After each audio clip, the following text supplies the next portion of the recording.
30 minutes, as you may know, which is a little different from some of the other meetings. I just wanted to point that out. And originally we were going to do an introduction, like we wanted everyone to kind of go around the room. I find that extremely helpful so that we can know who the other people are who are interested in preservation of collections, but this is way too many people to do that. So I'm very sorry that we won't be, but hopefully we'll be able to meet you guys kind of in different, while we're watching different conservation related talks throughout this conference. But I will say that Rebecca and I are the co-chairs of the committee, and I am an objects conservator at the National Park Service. And my facility is based in Charlestown, West Virginia, but it's called Harper's Ferry Center. And I've been a member of SPNHC, I don't know, 10 years maybe? I think this is the 10th year, actually. Yeah, because I joined it. Yeah, anyway, I don't need to get into that. So Rebecca, would you like to just introduce yourself? Yeah, and there was a suggestion in the chat, Fran, that the best practice is set up a Google Doc spreadsheet for people to sign in. So would you be able to do that, or I can do it once I'm done introducing myself? Yeah, I can do it when I'm done. And then so I'll put the link in the chat. And if you guys want to say hi in the chat, so if you look down at the bottom of your screen, there's a chat little bubble, so you can click that and you can type in the chat. If you want to say hi to anybody. So I will set up a Google sign-in sheet when I'm done with, actually I can't because I got to do Rachel's slides. So somebody set up a Google sheet and put it in there. How does that sound? Just do it, share everyone with the link. And the meeting's also being recorded. Thanks, Mariana. So the meeting is being recorded. That will be preserved. So, yeah, so in terms of introduction, my name is Rebecca Newberry. I'm a furloughed conservator from the Science Museum of Minnesota, and I've been a member of SPNHC for quite a long time. Gretchen Anderson was my former boss, and she forced me to join, thank goodness. So, like we said, we were going to do an introduction around the room, but with 100 and some odd people in this, it seems a little much. So just say hi in the chat. And I'm really looking forward to all the stuff that this meeting has to offer. I want to give a big shout out to the virtual organizing committee for doing a ton of work to make this happen. I was peripheral to that and didn't do much else, so I'm just thanking everybody else. And then since we only have half an hour, I want to kind of jump into what our agenda is. We just wanted to introduce ourselves, and then Rachel Perkins-Ehrenstein has update on the materials working group. So are you on here, Rachel? I can set up the PowerPoint for you. I thought I saw you. Oh, there you are. Okay, great. All right, so I'm going to share my screen. Let's see. Oh, hey, Mariana, can I share my screen, please?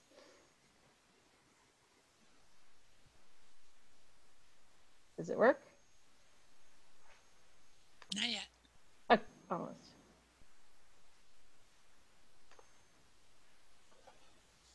I think I'm good. All right. So,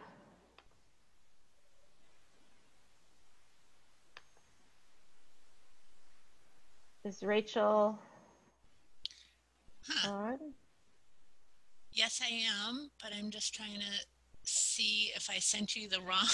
Oh no, it's like 13 slides. Yeah, no, that's totally wrong. Okay. Will it give me the option to share my screen? Yeah, Mariana, can you let Rachel share her screen?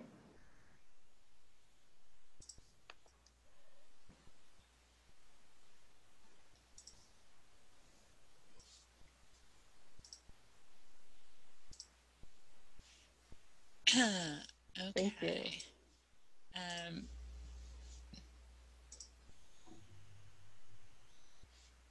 Is that working?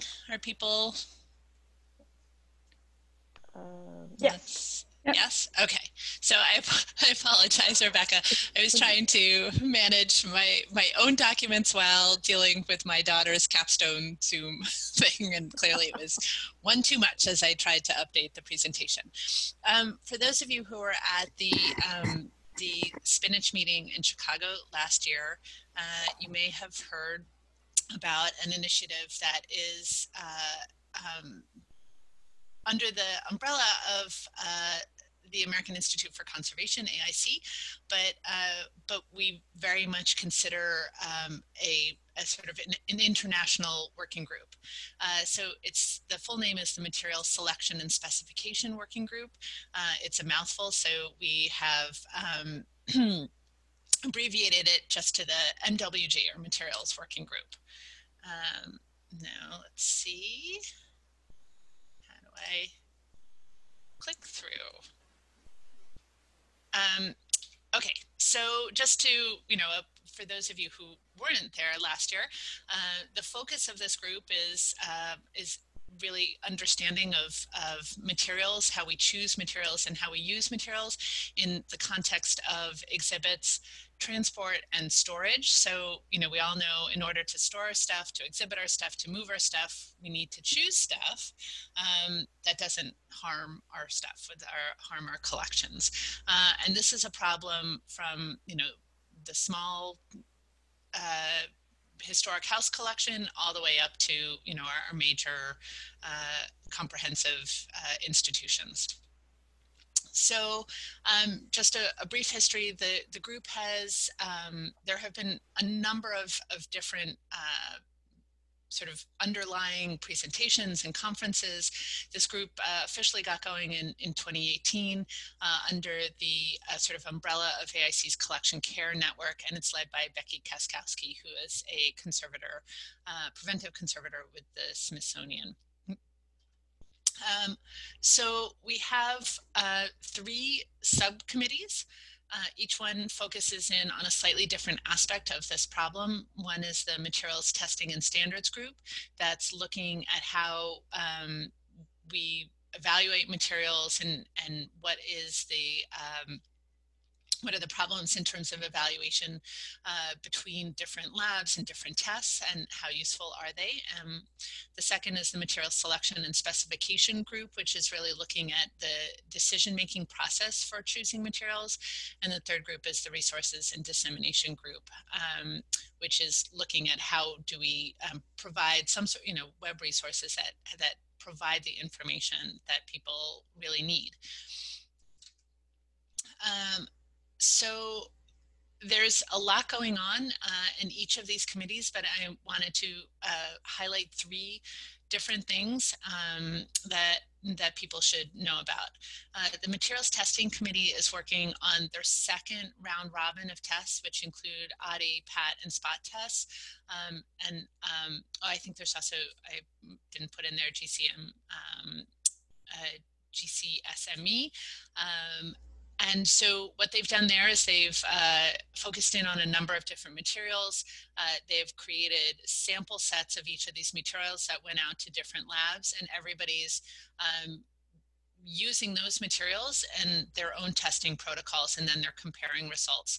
The first round of round robin testing was really interesting to see what were the tests that produced good reproducible results, and where did we see problems. So this second round of testing is refining those methodologies. The idea is that in the end, we'll be able to share sort of best practices for testing and have a better sense of how reproducible and reliable some of these results are. Obviously, given our current pandemic challenges, the work on this is sort of sitting. Most groups hadn't gotten up their second round of tests going. So stay tuned for results on that. In the meantime, we're hoping that there will be some work on the wiki about discussion of the protocols and things like that.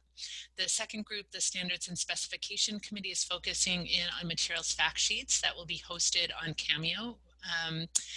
And so this is actually a really important initiative, and one where we could use a huge number of volunteers. We can use people who both are interested, well, actually, and there's 3 ways. I put in the slide, gathering info, meaning doing sort of a draft of the fact sheet and then coding it for the wiki. Those tasks can be separated out. But what we also need, since now again with many conservation student internships and summer internships and third-year internships being canceled, we have some real interest from conservation students. And so while they may be able to do a lot of research online and in the literature to underpin fact sheets, we also are hoping that these fact sheets will include a lot more practical information about working with materials.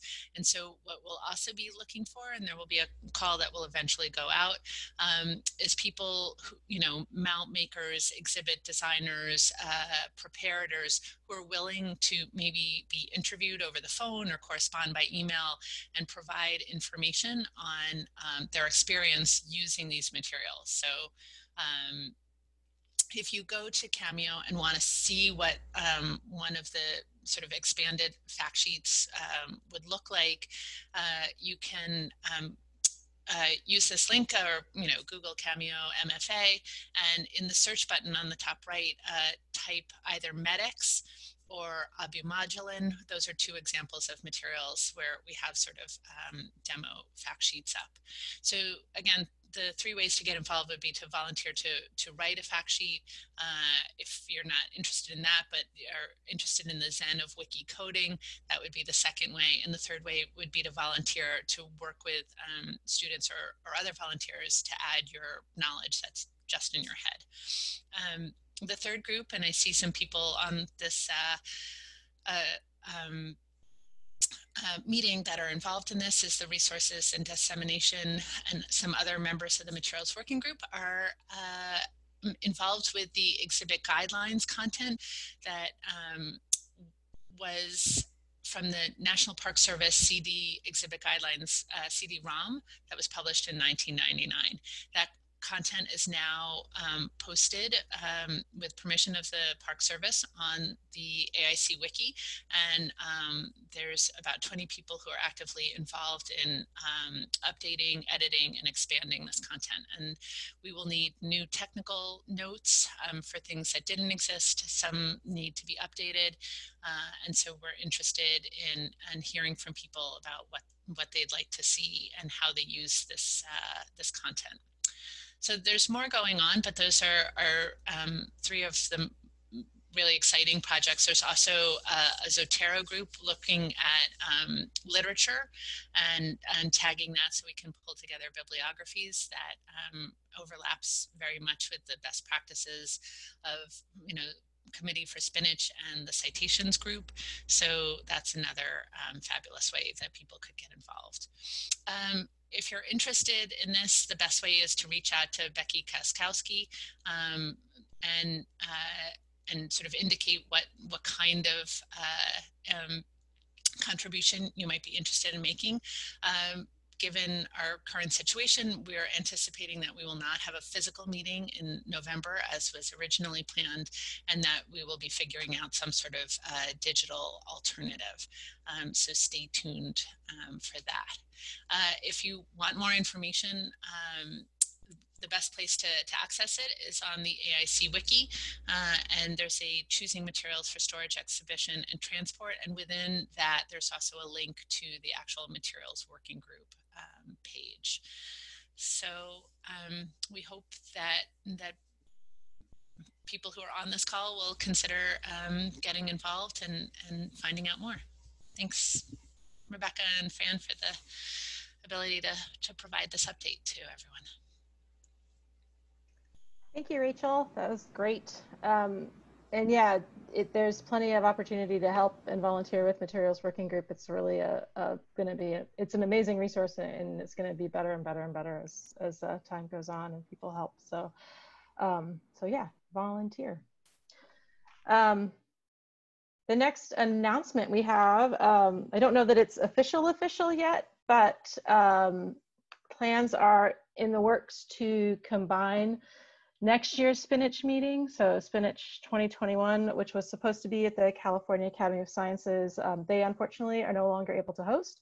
So there's a discussion to combine with the American Institute for Conservation AIC meeting in 2021 in Jacksonville, Florida. So I think that's some really exciting news to combine SPNHC and AIC. I think it'll be beneficial for both organizations, and especially since many of us in this committee overlap on both, it saves us some money because then we can just go to one.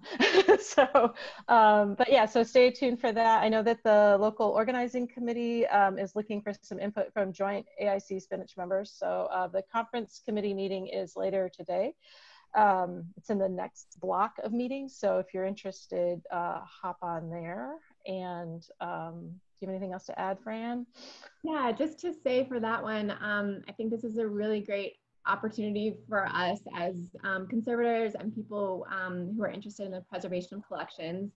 And so be thinking about, and hopefully the meeting will happen. I mean, of course, we all aren't 100% certain about next year, but we'll keep our fingers crossed. But I just encourage everyone to think about workshops and other programming that we might like to see for this meeting to really take advantage of having all this conservation. I know for me personally, I've yet to attend a workshop on fluid preservation and what to do with those older specimens. So I will be reaching out to folks to try to plan that for the meeting. But yeah, just encourage everyone and let's try to flood them with natural science stuff, which is always my favorite thing to do. So, yeah. So yeah, because there's also, I know Bethany was doing a bone workshop or is planning one for this finish, so that might be a great offering for the next meeting. And also Fran has an excellent historic taxidermy workshop as well that could be rebooted for conservators as well as natural history collections. Yeah. Yeah. So the next moment of our agenda, which we're right on time for, is just wanted to do kind of a discussion of what direction people can see the Conservation Committee going in. We've got our firm commitment to supporting the materials working group and hopefully bringing that information back to the committee and to the SPNHC membership. And so that's one thing that I need to focus more on. But are there any other avenues that people would like to explore as a committee that we haven't focused on in recent years? And you can unmute yourselves. So. And then also, if you do have any ideas for workshops that you might like us to explore for the next meeting, Mm-hmm. let us know about that too.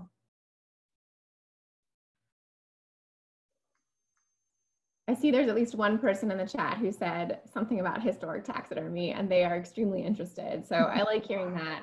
It's not mine alone. It was with American Museum of Natural History. So I'll have to talk to my cohorts there and see if they're interested in resurrecting it. It's a lot of work, as everybody knows. I just had so much fun at it. I want to do it again. So that's all. I thought it was great. It was the best workshop I've ever been. And yeah, we have updates to it as well. Certainly been, as everybody's been working more on historic taxidermy. Oh, nice. Thanks, Meredith. I missed out last time, so I'd be keen to do it next year as well, Fran. Yeah. Yeah, the fluid one, is Jules on this call or Dirk? Like one of them want to? Jules said he would be. Okay. Yeah, he's there. Yeah. I saw Jules. Oh, there he is. Hey, Jules. Hello. Good to see you. Hi, Jules. So Jules Yeah, has been nominated to run a fluid workshop next year. I better start saving them. Yeah, and Dirk, yes. Yeah. Hope you guys come next year. We should include Irene. Definitely. The question is how that is going to look like next year. So we plan to have a symposium, but with all the virtual organization thingies popping up, they finally kicked us out. And so we have to see how things develop. That makes What? sense. Have you been furloughed, Dirk? Sorry? Have you been furloughed? That's the strange English word for having your job. yeah, still. So I'm a civil servant, so I'm still there. Okay. So everything fine here, but we had lovely opportunities to take new pictures from a reconstruction thingy going on in our collection, which gave lovely results in the collection. So happy to share these in the next fluid workshop symposium. But yeah, so we have to see how that develops actually. Okay.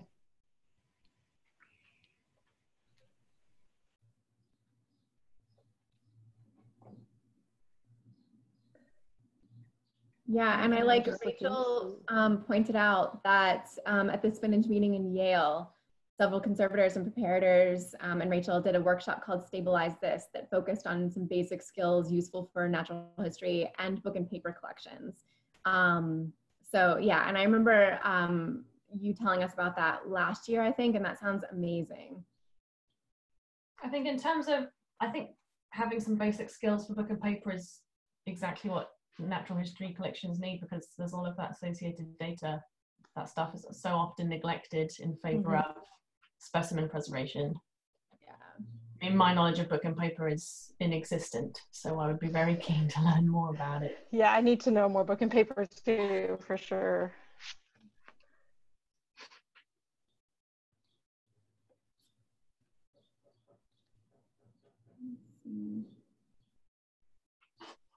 Ooh.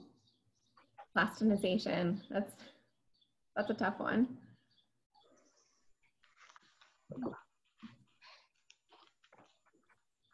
There's a suggestion for a materials testing workshop. Do you mean like running AUDI testing, Vanessa? Yeah, okay. Okay, yes. Yeah, maybe some of the spot tests too. Things that are accessible to most people. It's not everybody has a GCMS or anybody.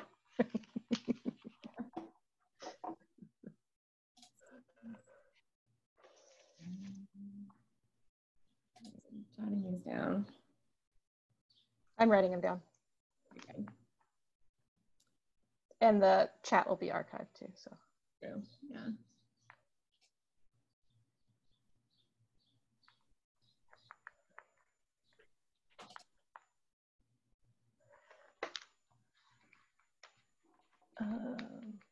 But Rachel says, yes, saw the book and paper needs.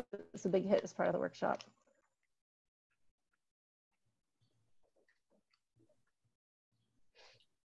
And best practices is talking about doing more virtual committee meetings to improve communication. That's really great. I've been a very on the sidelines helper for the virtual organizing committee, and through it I learned that SPNHC does have a permanent, we have a Zoom license, so we have a Zoom channel and it's available. So that would be, Mariana is saying it's her.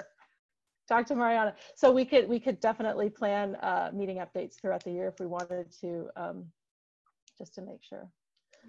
So, and also don't forget that to be technically considered a member of this committee, you need to be a member of SPNHC.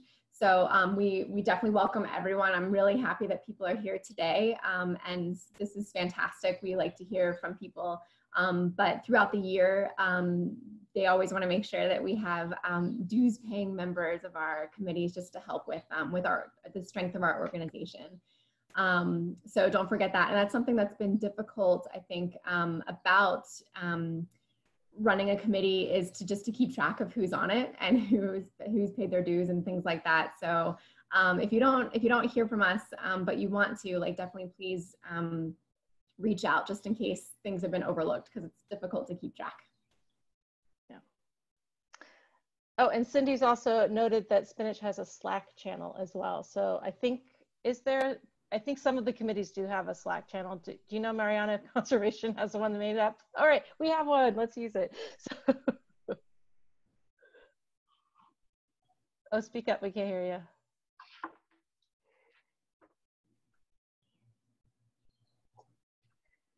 I see that you're unmuted, Mariana, but I can't hear what you're saying. Oh, well. Yeah.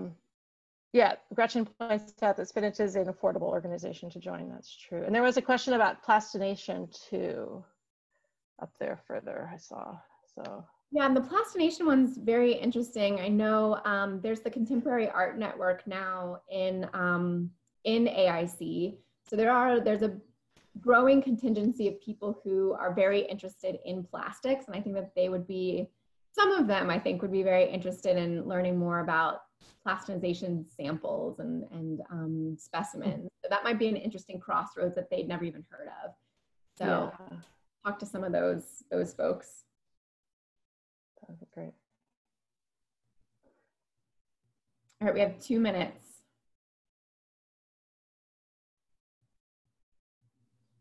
Bone conservation, lots of agreement for bone conservation. That's for you, Bethany. So I just wanted to point out that we have some raised hands and only 2 minutes to go.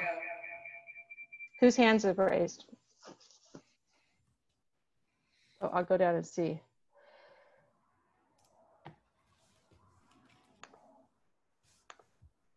I don't know. Christina Bird had her hand raised, I believe. Gretchen had her hand raised. But I don't know if they already made their comments. Oh, there's a question for Christina. Does digital conservation and preservation fall under the realm of Conservation Committee? It's a good question. I'm not very well versed in, I should be more versed in digital conservation, but I think that's a huge consideration for all of the digitized specimens that are the millions and millions of digitized specimens that we are creating as a community. So I don't have an answer for that. I don't know that it's Conservation Committee. There's probably better qualified people for that data, definitely than me. Is it the kind of thing where potentially getting like a library science person who deals with that kind of stuff on a regular basis involved with the community, maybe as like a workshop kind of situation in the future, just to go over those considerations? I know when I first started doing digitization, I had no clue how to manage and conserve the data that I was producing, and I've gotten better over the years, but I still feel like now I rely upon my institution to do that. Now that I'm somewhere that knows how to do that and how to preserve it on servers, but for a smaller museum who doesn't have the same kind of IT support, how can these smaller institutions conserve and preserve their digital resources that they're producing for a sustainable point of view? Yeah. I think that's a really good point. I believe there are people within AIC that also work on that, so there might be a way to join forces that way. I don't know anybody, but there's definitely born digital conservators out there. So yeah, I think we need to go now though. Yeah. Make sure you've signed into the sign-in sheet that was linked further up in the chat, and we'll also keep track of who was here in the chat. So thank you so much, everybody. We'll stay in touch. Yeah, thanks you guys.